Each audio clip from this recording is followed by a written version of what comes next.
Fresh and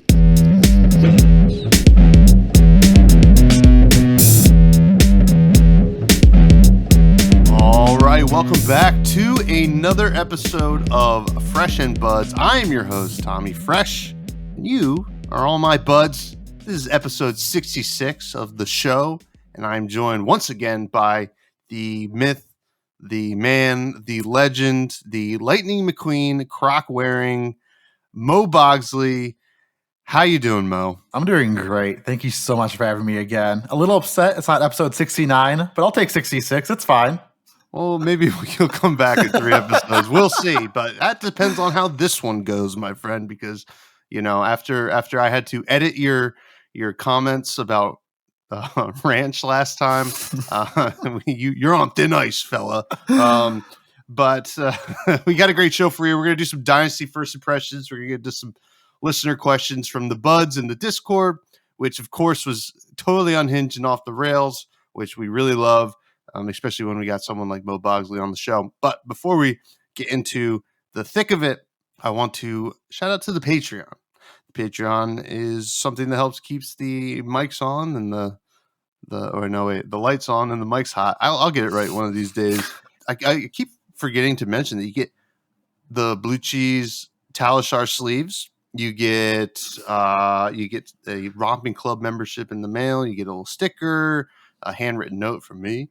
If that's something that you're into, and some bonus episodes every once in a while, and you get to get involved with the show and the content, and I very much appreciate any support. And you know, the best way to support anyway, other than that, is just listening and interacting, which you all do, and it's awesome.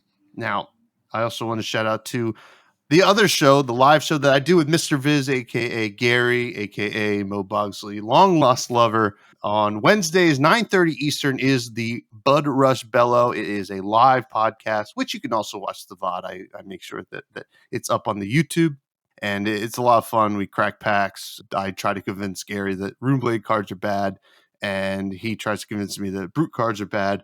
And it's a whole bunch of fun, and we do some deck techs too, which is a lot of cool, a lot of fun stuff. But I also want to shout out the producer of this show, Greg. Hi, Greg. Hey, Tommy. What's up, Mo? Down here in the edit dungeon. Glad to have Mo back for another episode and hear their thoughts about some cards from Dynasty. And hey, Tommy, what's the weather like out in Jersey these days? Cool, but we're ready for the show, though. Are you ready, Mo? I was born ready. All right. Well, that's good. That's good to hear. First of all, I want to know, since we last had you on, what's new with you, my friend? I think we had you on a little bit after Pro Tour New Jersey, and now we're a little bit after Worlds in San Jose. How are you? I'm great. I live in Denver now instead of Chicago. Moved across the country, so that's pretty exciting. New job. Really, just everything's been turned upside down. I'm still bad at flesh and blood, so that's not new, but that's still there. I still love Ranch. Like, there's a lot of stuff that's consistent, Yeah, it's to quote, it's same shit, different toilet, as they say. But now I do gotta ask, you were pretty involved in the Chicagoland scene when you were living there. How is the Denver scene? The Denver scene, I must say, it's a lot harder to win. A lot of the players here are very high level. I mean, it's Team Ascent, which is the team I'm on. So a lot of really top tier players. Chicago also had their fair share of top players, but Chicago seemed more local and fun at these events, while Denver is very in it to win it. We just had our Denver Battle Hardened not too long ago, and that was a very top heavy event, which a lot of big names in the top 8. So how did you do in that event, my friend?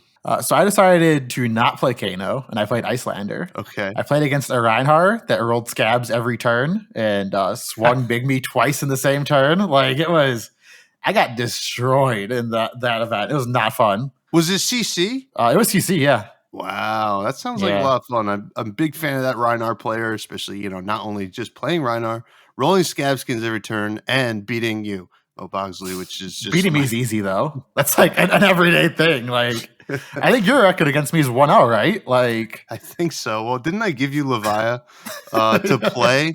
And you're like, oh, this is really cool. I get to play with like real cards because like this was at Nationals, and we were both like we had kind of scrubbed out Nationals. You were on Kano. It was like a total mistake. And I was on Levia, which is obviously a mistake. I was like, why don't you try playing that? It's like, oh, this is crazy. I get to play attacks, stuff like that. And then you like died to like Blood Debt. You're like, this is the worst deck I've ever played in my life. it was fun until like the whole Blood Debt mechanic came up and I just died on the spot. But until then, it was a ton of fun. Yeah, well, unlike Chain, those Blood Debt cards stay in there. But you can turn off the Blood Debt. You're allowed to, but you got to know it's a high skill hero. See, I'm all gas, no brakes, never turn them off, always turn them on. Like just a different way to live. Yeah, well, I've heard conflicting reports on that one, Mo, but it sounds like you're very good. This is going to be one hell of a show. I can already tell. But I having you on, and we already mentioned Kano a couple times here, but you historically. Hit second place at Battle Hardened, New Jersey with Kano in Blitz up against like a huge field of Oldhams. It was something to really marvel at. And we did talk about that when you came on last. Something changed though since then before Worlds, because Worlds had Blitz in it and you were going to, you're like, oh, like I know Kano. Like this is a good news for me. There's going to be Blitz. Boom. Stormstrider suspended. How did you feel? So I was fighting for Blitz on Twitter, on YouTube, everywhere I could be. I was like, Blitz is a real format. Blitz is fun. And then they decided to ban my hero, and I had to play what everyone else had to play. And I was like, wow, this format is terrible. Like, people actually play this format and not play Kano? This isn't fun. See, it was a heartbreak. I sat in my room. I got my amazing altar. And I was ready to play with it. Like I was like, this is gonna be sick. I gotta play this at Worlds in both formats, Kano and CC, Kano and Blitz. I was gonna force Icelander and draft and just live the wizard meme dream, But instead they banned my hero, and I had to actually play the game like a normal Flesh and Blood player and learn how to like play attack action cards, I think is what they're called. I don't know. It's kind of strange. It is kind of strange. Now you say that you had to play the game like a normal Flesh and Blood player, and we all know here listening and myself, we all know that you're not a normal Flesh and Blood player. You are a wizard fiend, and I was actually because part of the mythos of MoBogsly is you never know how serious he is about something, because you could be really tilted, but you could also be joking around with a little bit of tilt. Because like when Stormstriders got suspended, I was like, are we gonna have to talk MoBogsly off the ledge? Because you're like tweeting this is like the worst day of my life. I was like, oh my God, this poor guy. But I'm glad that you did decide to stick around and actually play the game like a normal person. So how did Worlds, the tournament, go? So the tournament was interesting because if you weren't there, it was held in like a tent. Not the best venue. It was freezing cold that first day, so I was like joking that it was Oldham winter because it felt like Oldham winter inside there. And I sit down to draft, and I draft a really, really good Icelander deck. Yeah, it was a really good Icelander deck with like Frost Hex and like Ice Eternal and like all the really good stuff that you want in an Icelander deck. And I was excited, like I'm going to 3-0 this pod. And then I go 3. And like, my God. This isn't where I'm supposed to be, right? And then round 4, I'm playing Kano and CC because I do believe it's the best deck in CC right now. We can talk about that later, though. Okay. But I was playing Kano, and I round 4 get paired against Briar, and a few misplays were made on both sides. A few takes backsies on each side just because like we're both 0-3, we really didn't care at this point. We're just jamming fab, right? Mm-hmm. I ended up losing that game to a double channel non-heroic turn, which was just insane. That's pretty wild. I was proud of him. Like, that's cool, dude. Like, good job. The round after that, I paired up against an Oldham with AB5, not even Crown, just straight up AB5. And I had to OTK him with 20 cards left in my deck. I just pitch stacked and just like did 52 damage that turn. And you won that. Yeah, I won, yeah. Wow. And then I did the same thing the next round against a Bravo. and I was just on like pitch stacking, like I'm just gonna kill everybody. And then I killed another Bravo on turn 2 the following game. So I was just like, I was doing Kano things, like I was Kanoing it up. That's interesting to hear because pitch stacking is tough, right? So you obviously know something about pitch stacking, which is it's like probably the hardest part of this game to like get a grasp on. That's why I play things that shuffle my deck. So did you play in the day 2? If I had my invite to Worlds, I was going to play Worlds through and through. So I think my end record was 8-8. My CC record was 7-3. I want to say. Oh, you're constructed because the CC was only 5. Oh yeah, CC. Yeah, my constructed was 7-3. And draft, what I was defending on Twitter as well, saying this draft format's actually skill intensive. I went like 1-5, and I think so. A complete turnaround. Like I just got rolled in draft. You're right, Mo. It is skill intensive. But wait, what did you play in Blitz? I played Prism. I'm a dirty Prism hater, but throughout the past in CC, my decks I won tournaments on was always Chain and Prism and Kano. So like those are my 3 like go-to decks. Prism and Chain are banned in CC, so I had to play Kano. And in Blitz, Chain's okay in Blitz, but Prism felt like the best option there, so I went with Prism and Blitz. What's the Prism plan in Blitz? Is it Herald heavy, or are you still kind of doing that board presence thing? So it depends how you build it. There's the Herald aggro plan. There's the just like Aura heavy plan. I was kind of a mix. I was playing defense reactions, Oasis Respites, Auras, and Heralds. So I was going like control, but also flex into aggro. So like against Chain, you got to race them. But against Oldhim, you try to play Auras and stall them out. So it just depends on the matchup. So you kind of build your deck to flex. It's very cool. Now, so I do got to say, I did hear, and you'll have to correct me if I'm wrong, but you took that Prism deck to the Battle Hardened that Sunday as well. How did that go, MoBogsly? So I did not want to play in the Battle Hardened. Me and Dagan White had plans to go see this mansion. I guess it was like a mansion in San Jose. But then he's actually good at the game. He got top 16 at Worlds, so he kind of said we're not doing those plans. So I was like, I guess I'll play the Battle Hardened and just be miserable all day. So that's what I decided to do. And I ended up getting second place in that one. So I am, I think, now first place in second places at Battle Hardened. So that's pretty cool. I got that going for me. Yeah, that is. I mean, you're really doing it. You're taking these Blitz Battle Hardens by storm and just getting there. Now that was on Prism as well. That was on Prism, yes. And did it feel good, Mo? Did it feel good doing that with Prism? So I've insulted Prism more times than I want to admit. So I kind of was a hypocrite. But it did feel good going back to those Prism days and playing Arclight Sentinel against Chain players and just watching them cry inside and just really controlling the pace of the game and just making, them play your game instead of playing their game. But yeah, Blitz is a great format again, I guess. Prism's fun. So you get a PTI from this old Battle Hardened. Are you still going to jam the ProQuest season in January pretty hard? So that PTI is locked for Worlds next year. There's no other event I'm going to use it on besides Worlds. I am locking it in for Worlds right now. Got it. Pro Tours are cool. Pro Tours are great.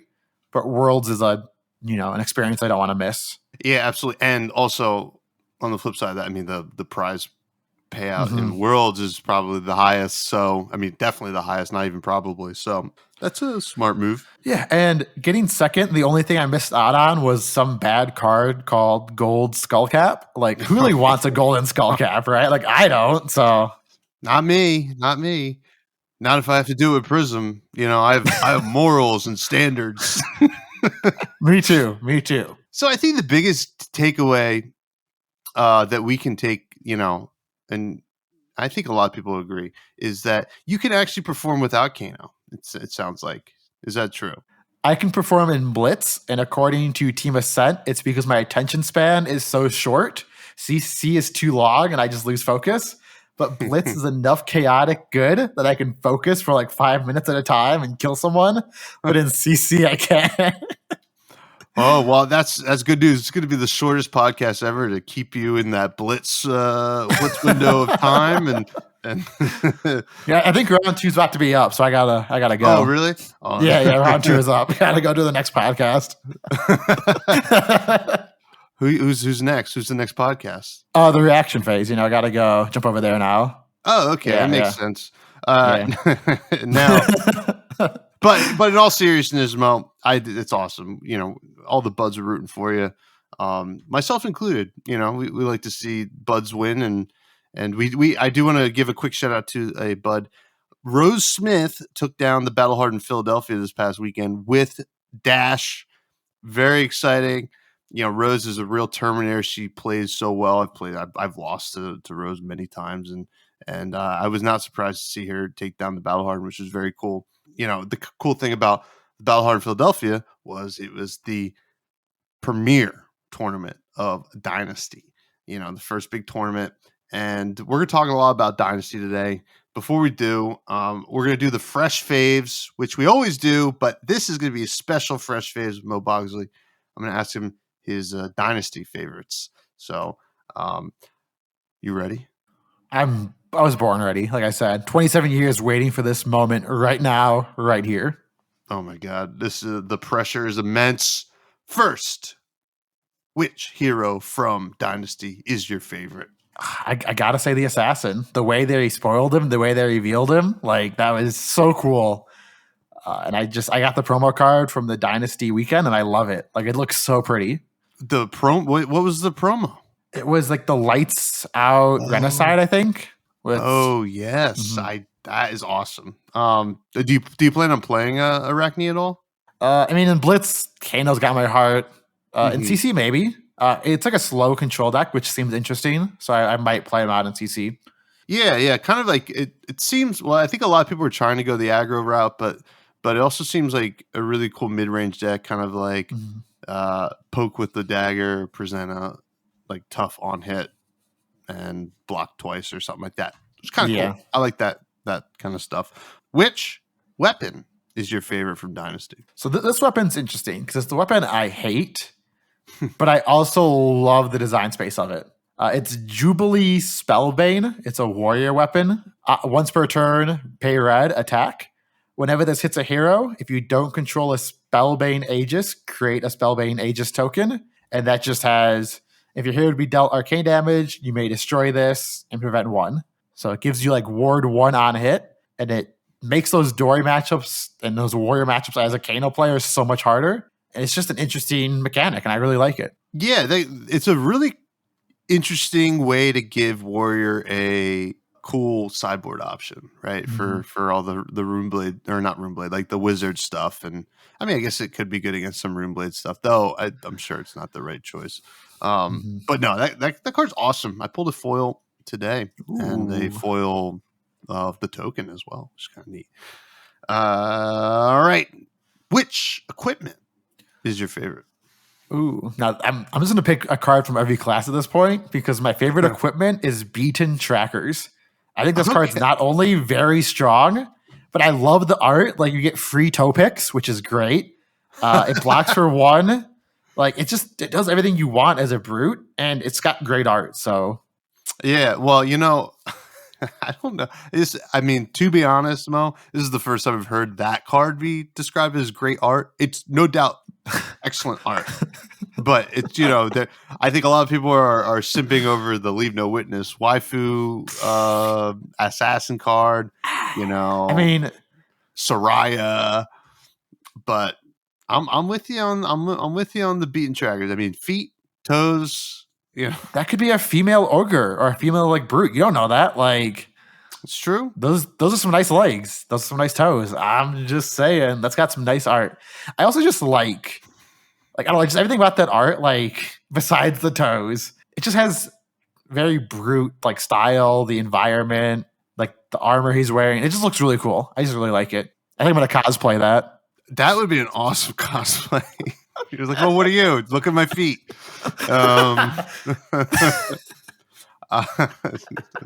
Here's a lore book for you. It is a really good card though, and it's going to be like insane in Blitz. I mean, Blitz is Reiner's looking pretty good in Blitz right now, which is a lot of fun. Not good enough in CC.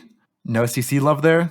Well, I did. Well, this is a good time for me to say I did play Reinar at Ballhard in Philadelphia this weekend, and it did not go well.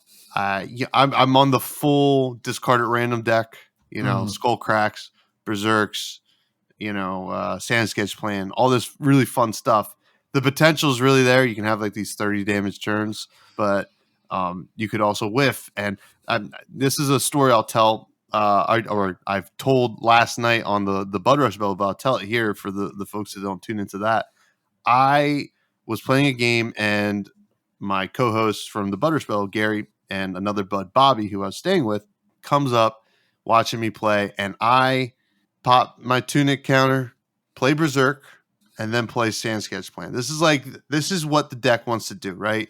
You go Sand Sketch Plan, you have your Berserk out, you go get a card, you go get Beast Within, hoping to discard that, but whatever. Doesn't matter with Berserk. Whatever you discard, you're going to get to reveal and draw. This is the potential for like an insane turn because you also get the second action point. I can go on and on. The turn that could have been 30 damage turns into 3 damage. And I'll tell you how. I go get my Beast Within or whatever. I don't discard it. I discard another 6. Gets banished from Berserk. Reveal the top card. It's another Sand Sketch Plan. I'm like, I don't get to draw that. That sucks. So, okay, I have 2 action points. I have another chance. I'm playing Ravenous Meat Axe. I have the Beast Within and another 6 in hand. So I pitched the Beast Within, or actually no, I pitched whatever. I pitched another yellow to play Ravenous Meat Axe so I can draw the Sand Sketch Plan. I have a 50-50 shot of discarding a 6 to keep the turn going. And I discard the Sand Sketch Plan.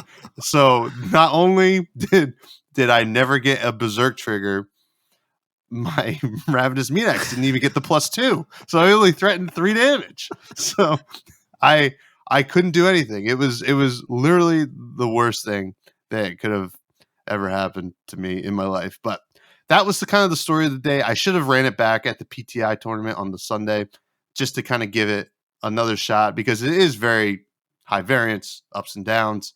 But I ended up playing Dromai Oto dropping because I went into Control Dash and then Bravo. So, what can you do? But yeah, it has a serious potential to be really good in CC. To get back to the question, but I don't know about the beaten. I think he still goes Scabs, but I see an argument for beaten trackers in the race kind of matchups. But anyway, what is your favorite non-attack action /actions or /attack action /instant from Dynasty? So this one is a card I've been brewing with since I've seen it. I've seen a few other people post their deck list before I could, so they're kind of getting all like the hype, but Brainstorm. As soon as I saw this card, I started deck building. I started trying to make this card broken, and I'm super excited to just break Brainstorm, take it to a CC event, and be like, "Oh, I'm just dead." And be like, "Yep." So is it good, or is it? Do you think it has the potential? I think it has potential. I think you're already going to play like all the good draw effects, and you might want to sideboard this in certain matchups to try to like get that edge. But like Potion of Luck can be sideboard. You kind of like commit your sideboard to this combo plan. And you commit your main board to this normal like Aether Wildfire kill you combo plan.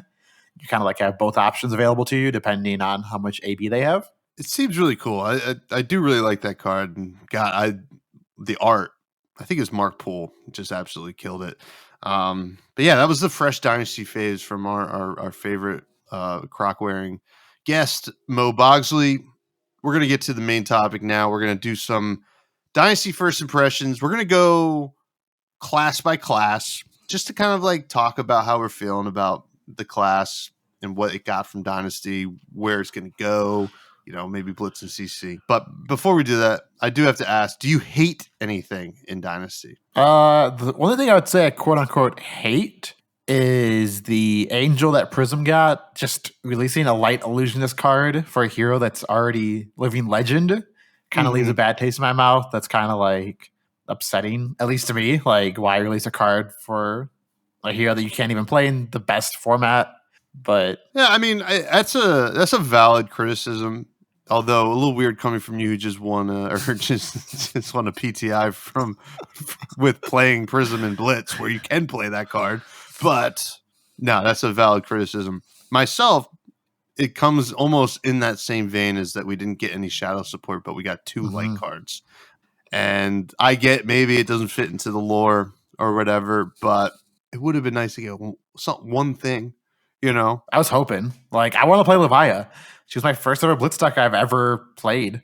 And also, yeah, that's like my other big complaint is like Levi didn't get anything. Like Skullcrack is okay in the deck, right? You know, it's good to do with your Blood Rush Bellow. Other than that, you know, we're not.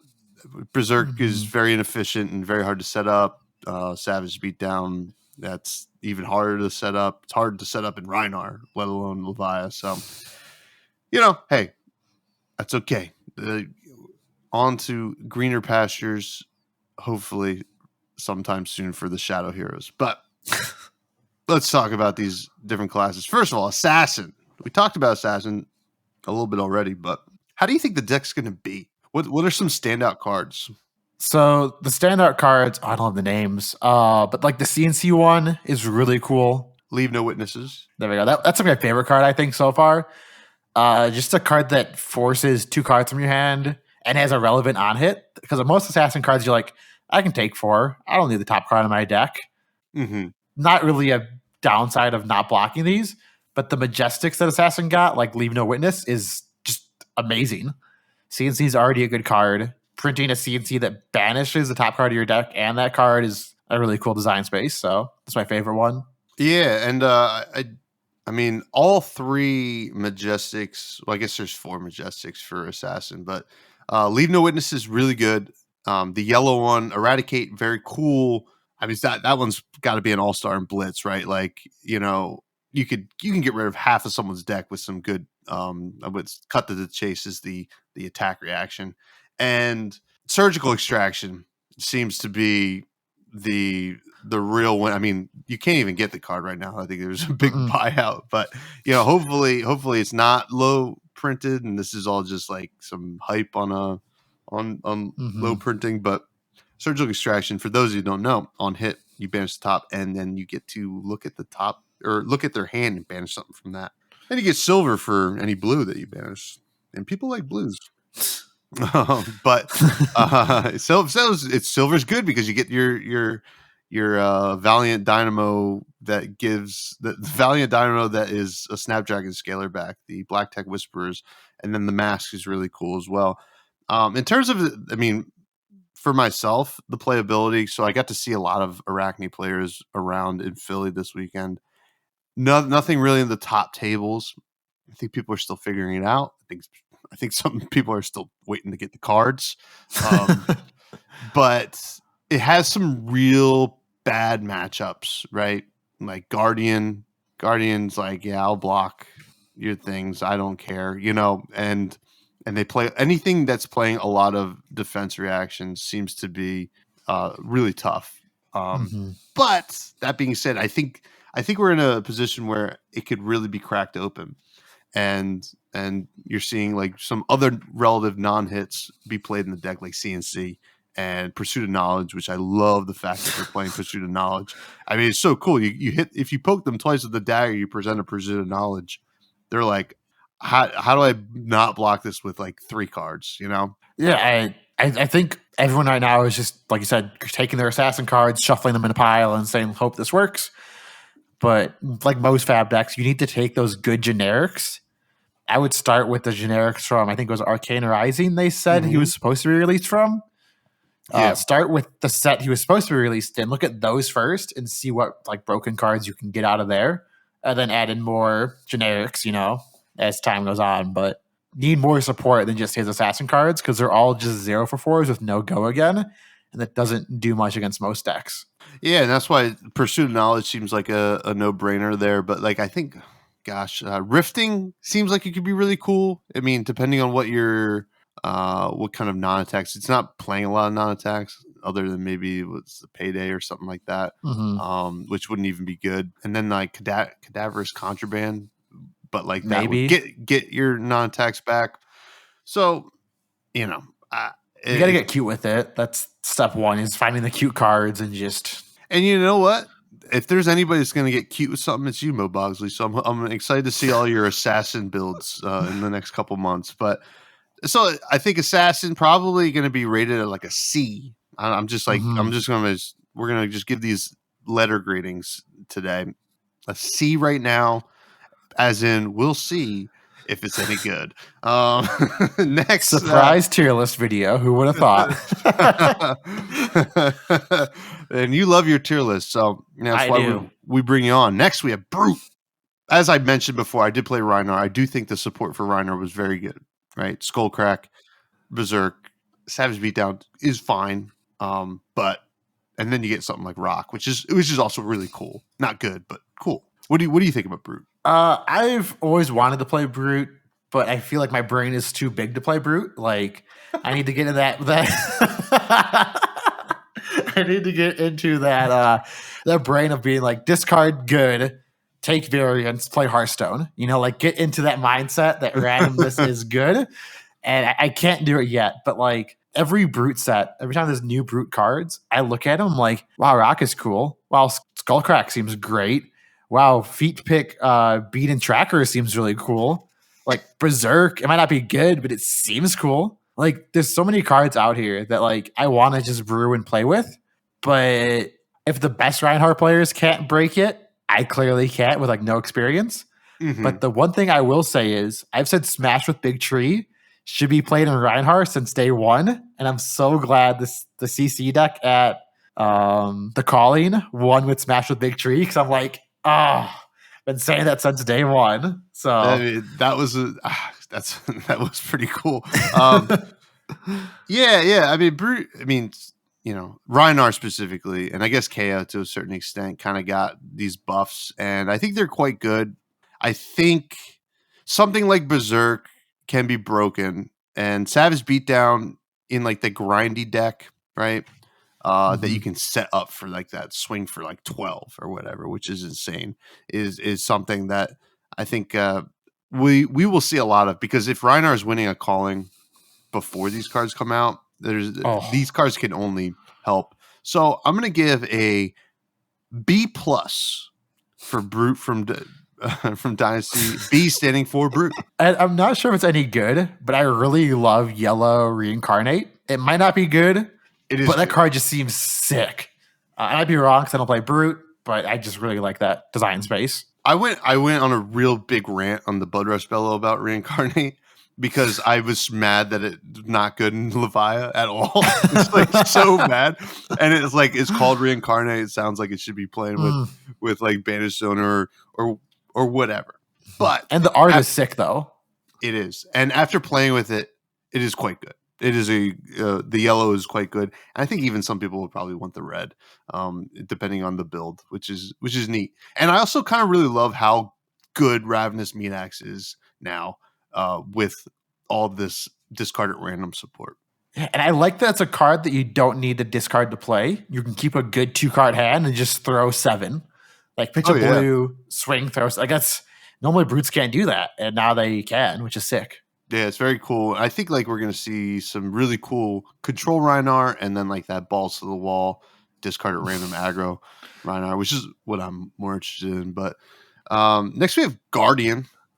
I hope I didn't miss any of these classes, but I don't think I did. No. Guardian did not get. I tried to go alphabetical, and I keep thinking I forgot something, but I don't think I did. But Guardian did not get a whole lot, except for like Buckle, right? I was going to say Buckle looks sweet. I'm not sure if it's good, but it looks sweet. I think people are playing it as a sideboard. It has some like really good implications, or applications, not implications. Maybe it has some implications too, but it has good applications into some matchups. It's not just a downgraded Terra Sunder, but that's really it. I think, Shield Bash is kind of cool that they get like a Steel Blade Shunt now. I really like Steel Braid Buckler. It's not a great card, but it's a good budget option for new Sure. players that can't afford a great shield. Like this is basically Icy Shield without the icy aspect of it, so you still get 3 block. Like I still really enjoy them making budget friendly cards for players. Yeah, and even the Seasoned Savior is kind of cool. Because there is some stuff that they put in here that removes counters, like I think Never Yield takes one Yeah, off. there's a few like remove counters, and there's a few other cards in the past that's like your equipment can't get counters this turn or something. So like, there's ways to do it. There's ways to be cute with it. Yeah. So it's interesting because I think that Guardian. I think we can all agree that Guardian really need a whole lot of support. Guardian's been getting a lot of support lately, and this kind of gives like some cheeky options. Like definitely they're setting up for Yoji being like the PVE, also like the worst protector ever because the Emperor did die. But yeah, what was he doing? Was he sleeping, eating a taco? Like what was going on there? Like, I do believe. I think there was some lore that came out, and I think it confirmed that he just like sucked or something like that. I could be. I don't know. He's just not good at his job. Or I mean, like you can at least assume he's not good at his job. Maybe he got like a bribe or something, and like, hey, I'll give you like $20 if you let me kill him. He's like, oh, why not, right? Like, maybe. But yeah, Steelblade Buckler is a cool card. I mean, it blocks 3, right?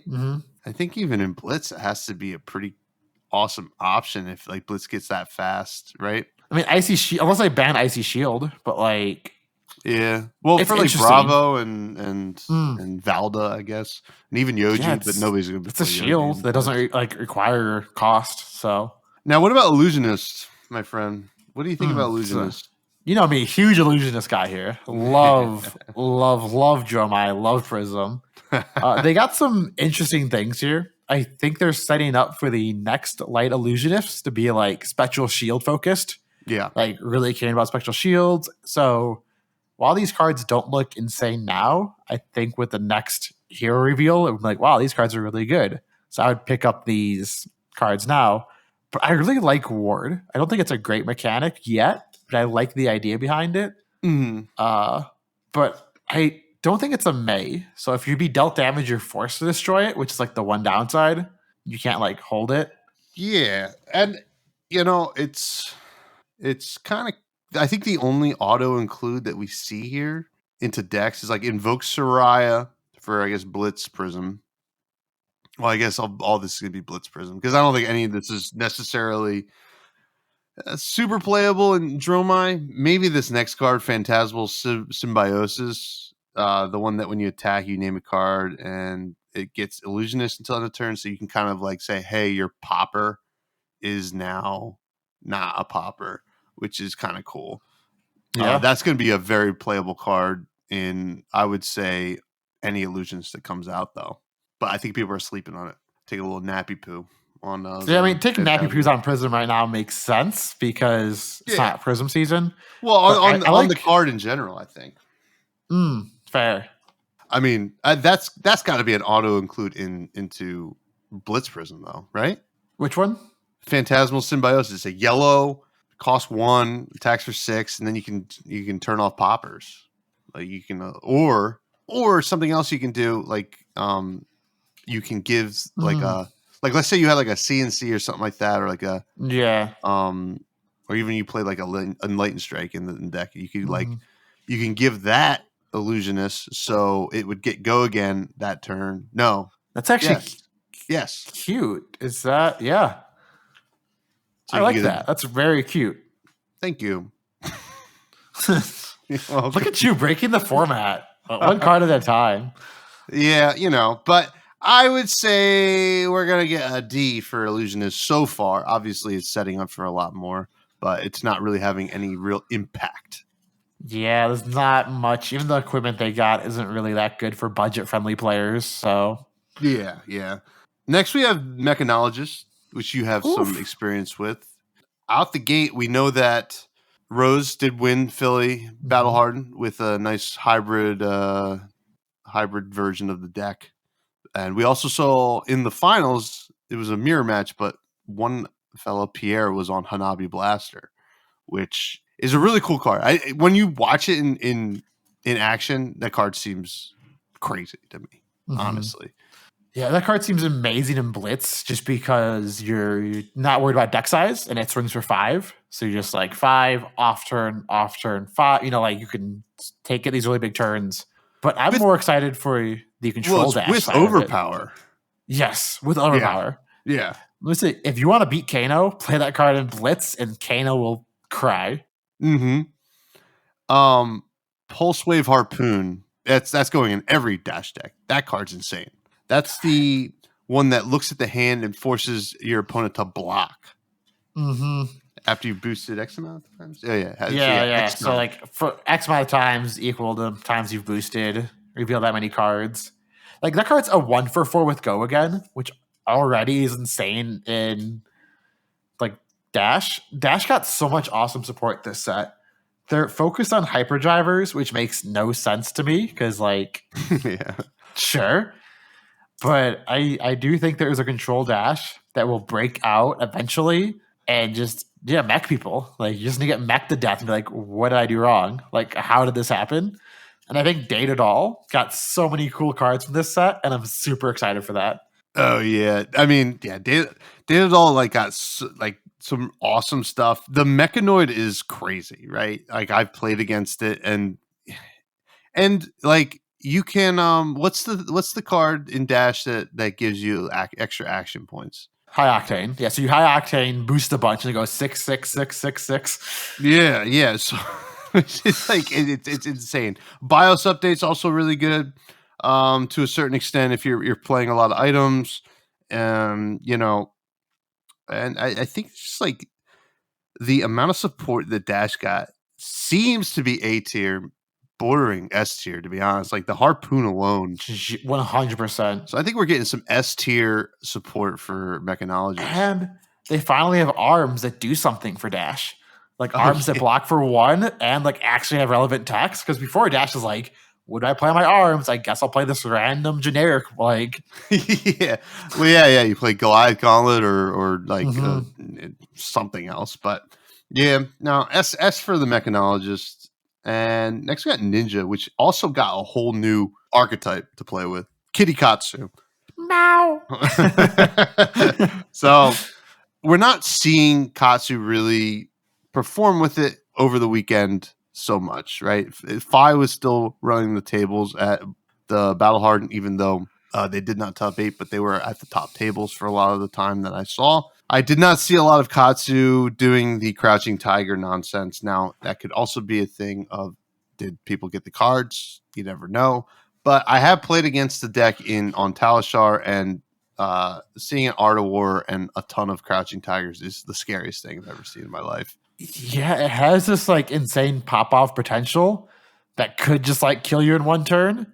But it also plays a lot of mediocre cards that they don't draw the right set. They just sit there and go, oh, I can't play the game right now. So it's super interesting to have this like super combo-oriented deck that requires a lot of setup, and pummels and stuff like that just ruins their day. Like throwing a CNC pummel at them, they probably just lose on the spot. Like it feels so bad to get their cards tripped. It really does. And yeah, it's a total glass cannon kind of like archetype. And however, I will say it's very cool, and things like the Tiger Swipe is cool, and it's like I'm sick of like the classic Katsu.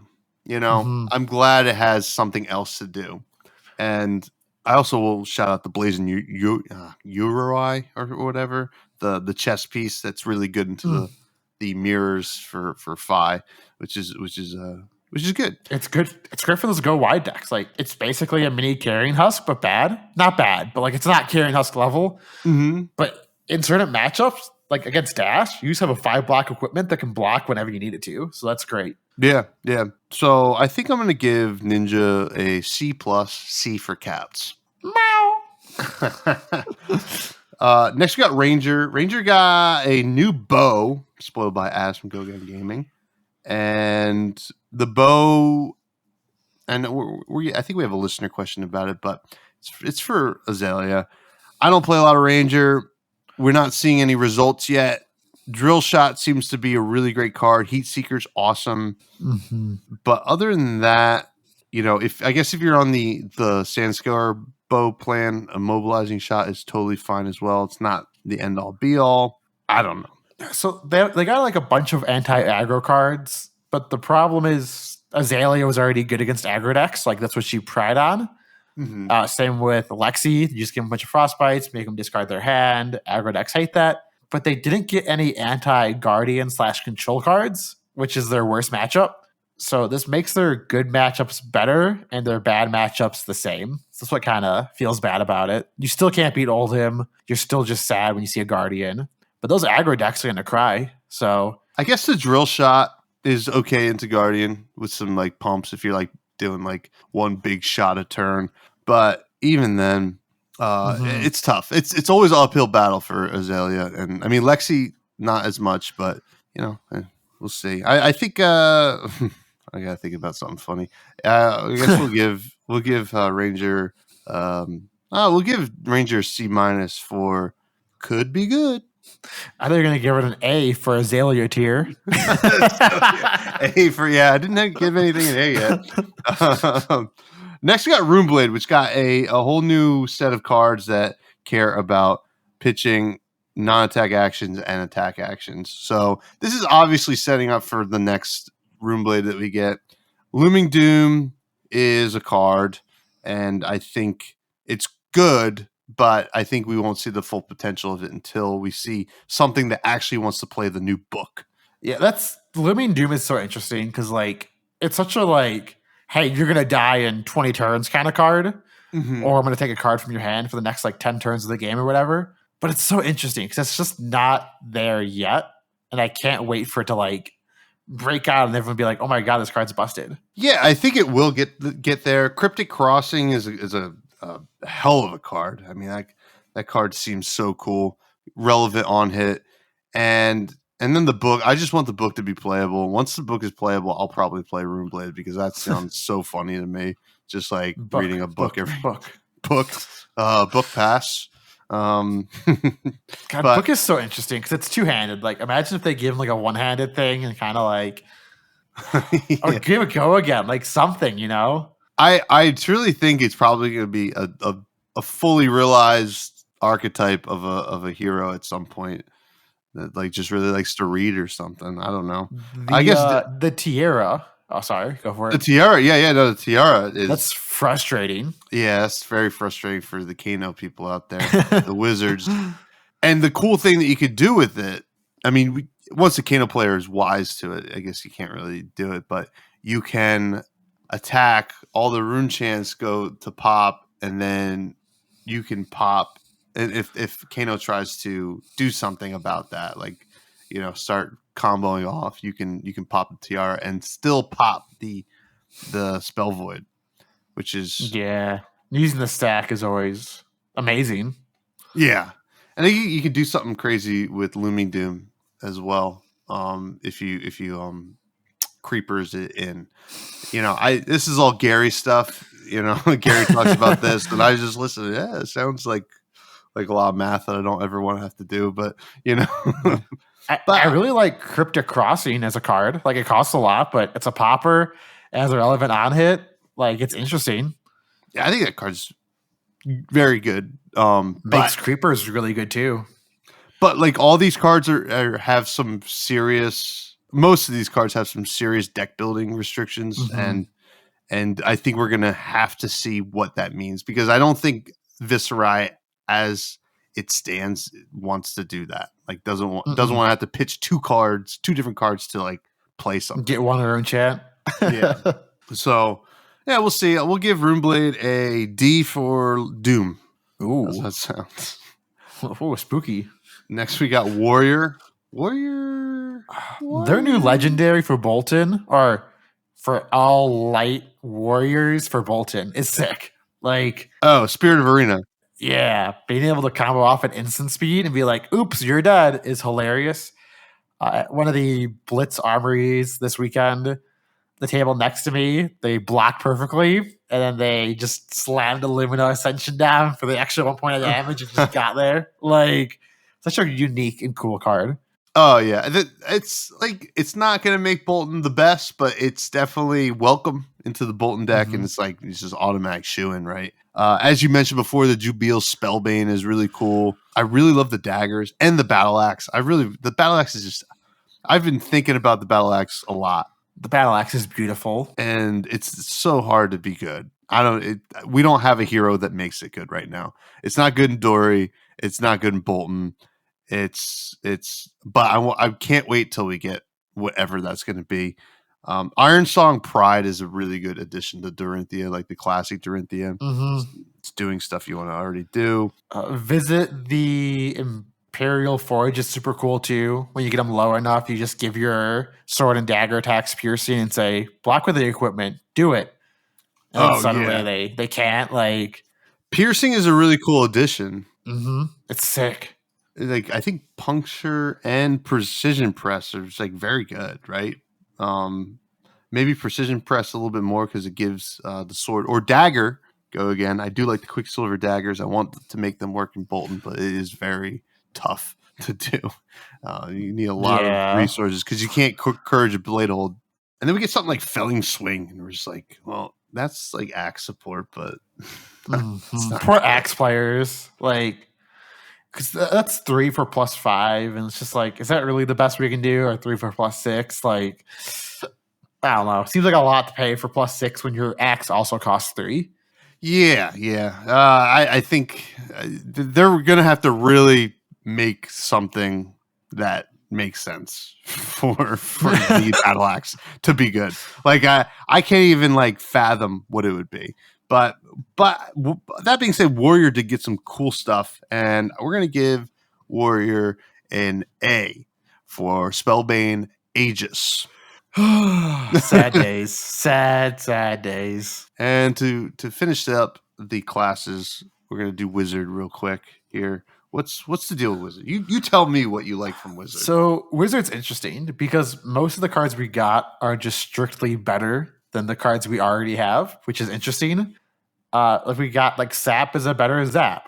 Cool. Swell Tidings is a better Voltic Bolt. Cool. Like we just have better cards, and it's interesting because Aether Quickening is a better what's it called? It's a better Scalding Rain. Like all these cards are just strictly better versions of Arcane Rising cards.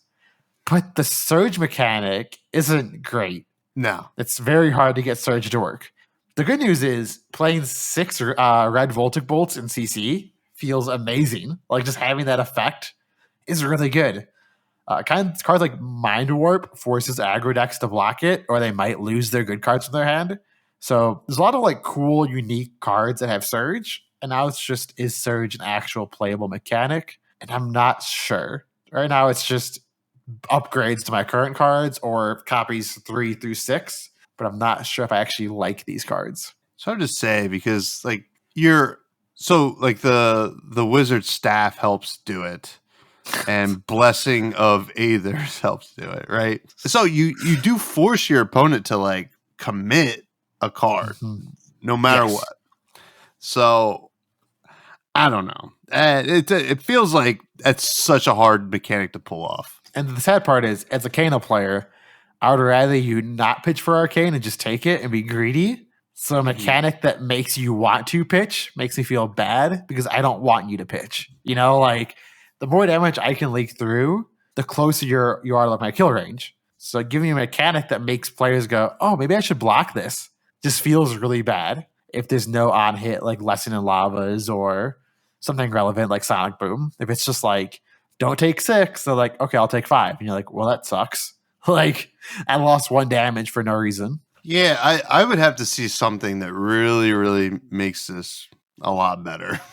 You know, like the as cool as Surgeon Aethertide is, it's not cutting the mustard, as they say. However, the new wizard weapon, Seer Stone, pay 3, look the top card of your deck, you can put it on the bottom, create a ponder token. Whoosh. Card's awesome. I think the card's cool.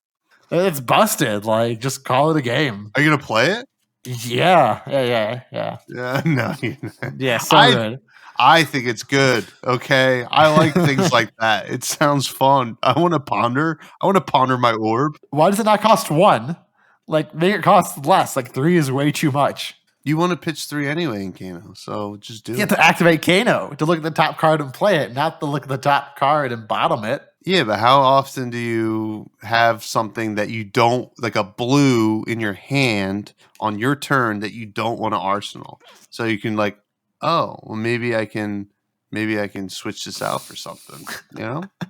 Does that make sense? And then I just lose all that damage from staff. That feels miserable. Listen, we're playing different games now. You know, this is not the Kano of old. We're poking with Surgeon Aethertide. We're pondering our orbs.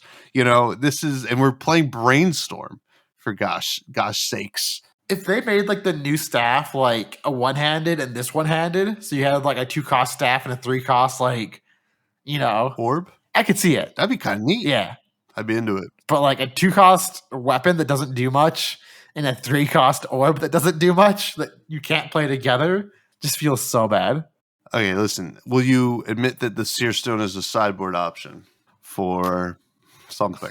Yeah, it's a sideboard option against the next class that deals 0 damage. Once they release the 0 damage class, it's gonna be great. That's all. That's kind of our first impressions here. I don't know. I think Wizard's probably gonna get what are you gonna give Wizard? I thought Wizard was the best CC deck going into the last format. With these strictly better upgrades and being able to play, multiples, like I said, I think he got really well. Like, I think he got good additions, but the cards aren't exciting. Mm-hmm. So I'm going to give it a B for, like, bogus. I was going to say Brainstorm, but, Brainstorm makes more sense, actually. B for bogus. Because it was kind of bogus, I'm not going to lie. It is. Can we talk about the generics really fast, though? Because Imperial Edict is such a cool card. Imperial Edict? Because of the art? Or what is that? Name a card. Name card can't be played until start of your next turn if you're royal. Instead, each opponent reveals their hand, then name a card. Yeah, that's fun. It's a fun card. I like it. Like, imagine playing against, like, Chain and just name seeds on their kill turn. Or, like, you can actually, I don't know. Didn't we already have something that did that? We did. But Chains this of one Eminence? just, yeah. I was just thinking, like, the Command and Conquer Fabled is beautiful. And I do like that the Fabled is a reprint and not a new card. I really enjoy that aspect of it. Controversial. I don't know. I kind of like cards that are affordable for all players and not I have a video that costs $350 that you need to play Kano in. Like, I got mine for not $350. It's a little bit less than $350 right now. Yeah, is that what you paid? I think I paid $250 for mine actually. I paid $250. Yeah, I don't think it was around $250, but like, I just like cards being in packs and the Fables being like super rare alt arts that are like only for collectors and not for players. Okay. Well, I mean, like they were doing a good job with making like absolutely awful Fables for a while, like Portion and stuff. Heart, like, isn't Heart up to like $500 after Worlds? Like, it's insane. Yeah. Well, like, Icelander, like, I mean, for a while they were doing it. Like, obviously, the first 2 were the best, right? And I guess Library even the Viserai one is pretty good.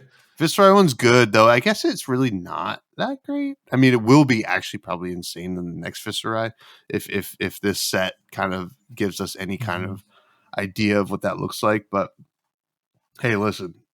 It's gonna do what it's gonna do. It is what it is. It is what it is. Now we got some listener questions before we say goodbye. We have Pat Smash Good, aka Patty Shaw, aka Patty No Rails, asks, "What's the card we're not super hyped over that is actually ready to rock the next meta? Madcap Charger, the fan equipment. Did Azalea become S tier with one of her arrows?" I think the card I'm least excited for is just a lot of the Dash cards. Like, I love Dash. I really love Dash, but I feel like they pushed her really hard. And I wish they went more in the control gun, pew, pew, pew.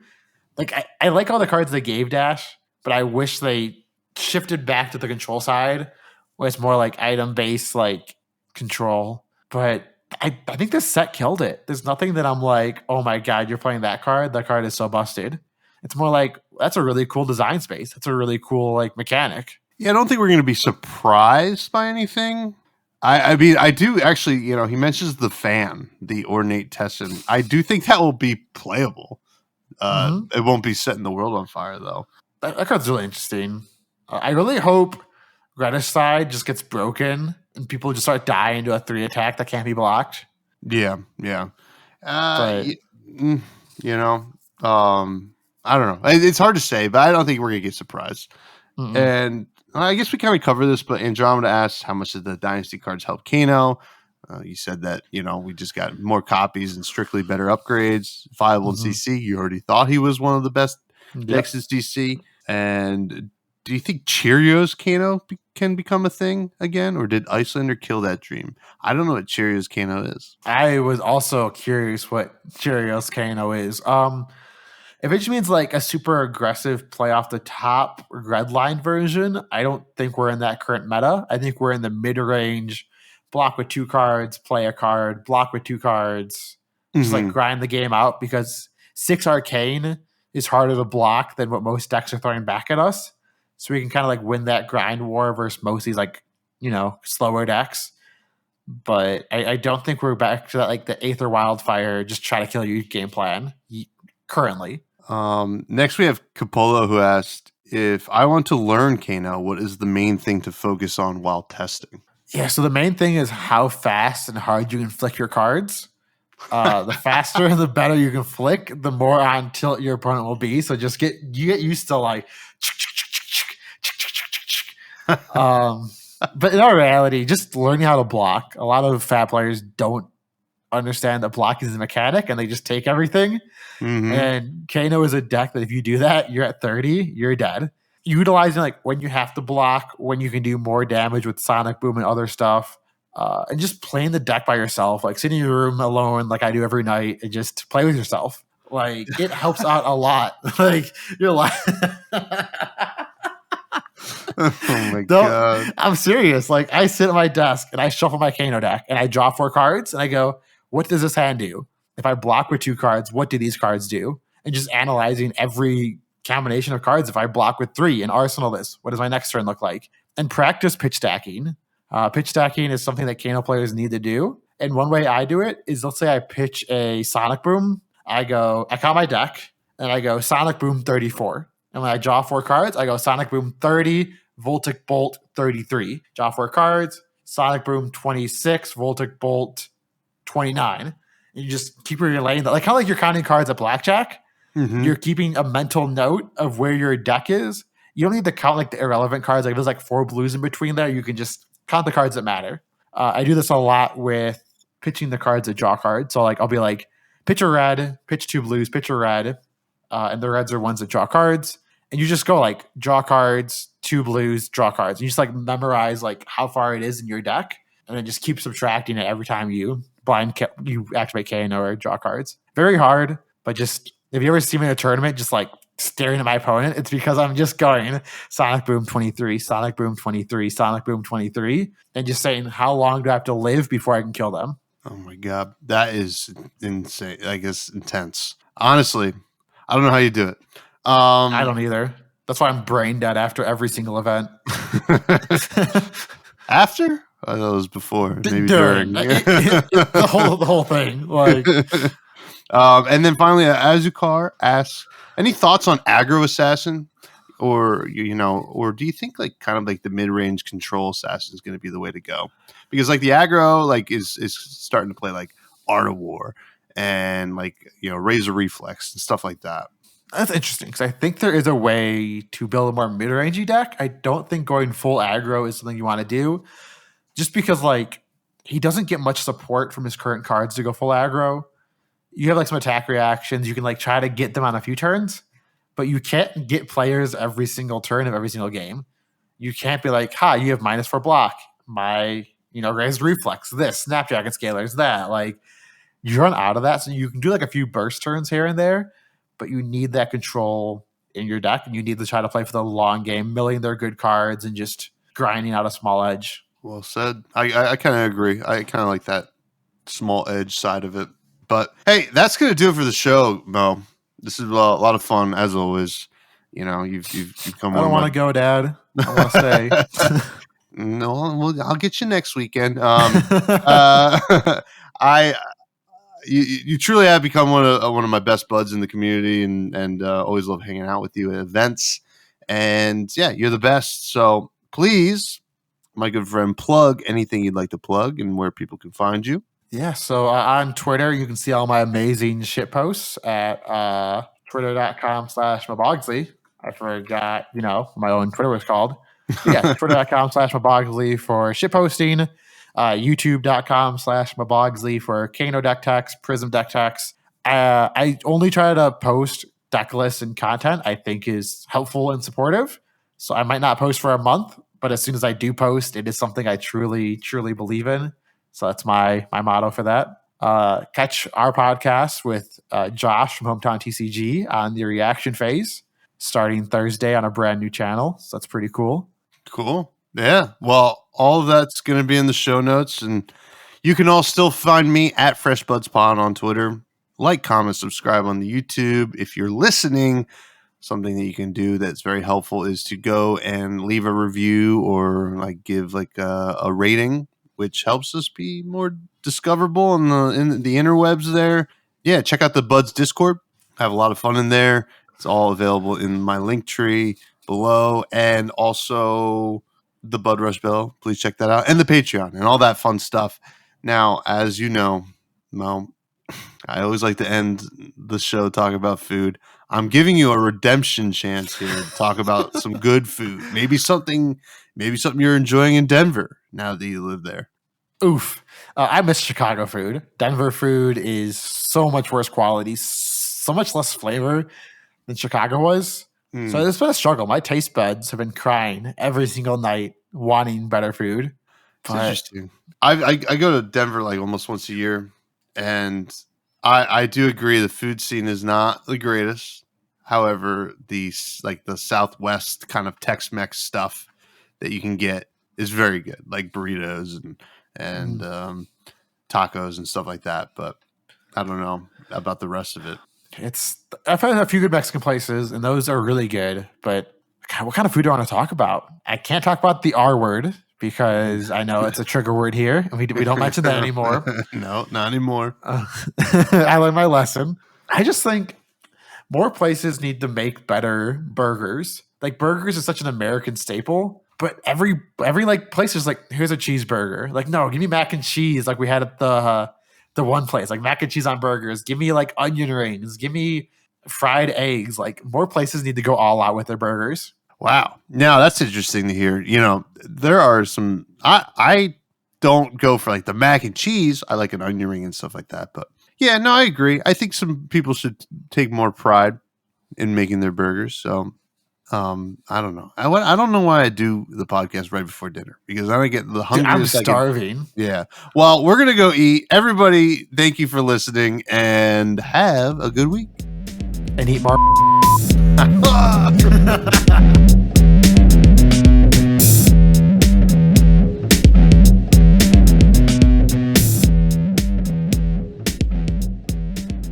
Hey, listen.